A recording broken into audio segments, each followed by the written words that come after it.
Claypool joins us now to talk more about this. So, Brian, the assumption that most people make when they go on one of these rides is that, oh, it's terrifying, it's scary, but I'm always going to be safe. But you make this assumption that's been inspected and it's up to a certain standard, but that just isn't the case here in the United States. You cannot make that assumption.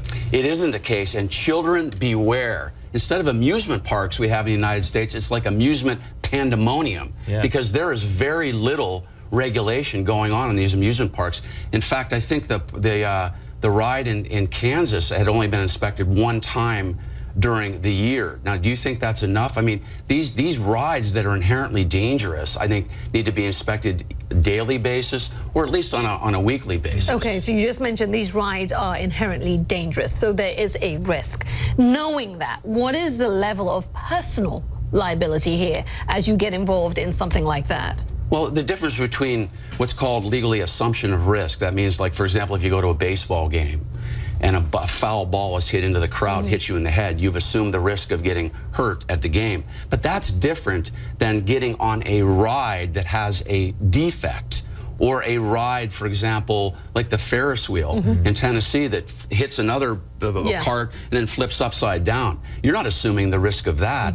That's something you don't contemplate happening. So at the end of the day, there has to be inspections to reduce human error. For example, the little boy in Kansas, was he even tall enough to be on that ride? Did he weigh enough? Was the seatbelt properly strapped? Did the seatbelt malfunction? Those are issues that don't apply to assumption of risk. Okay, because there is no oversight, no one really has any idea how many people are hurt each year at amusement parks, which then, if you take it, if you extrapolate that out, we don't then know how dangerous the amusement parks are. Yeah, well, here's the problem, I think, in getting accurate statistics of accidents that occur at amusement parks. And by the way, in the last 5 years, 40% of injuries have occurred on water rides, yet only 11% of rides at amusement parks are water rides. Right, okay. Here's the problem as I see it on a legal end. Anytime somebody's hurt at an amusement park, these amusement parks want to zip the lips of the victim. So they negotiate out-of-court settlements,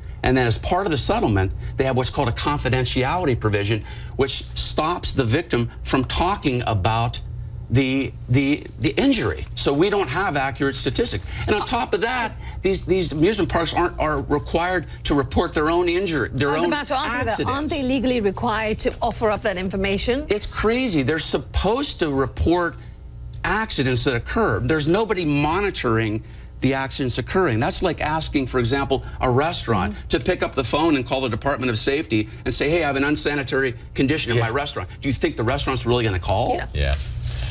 So parents and mums and dads coming for a vacation to the United States, so if you're living here right now, just be very, very careful. Very, very careful. Brian, good to speak to you. Brian, thank you. You bet. Appreciate Thanks that. for having me.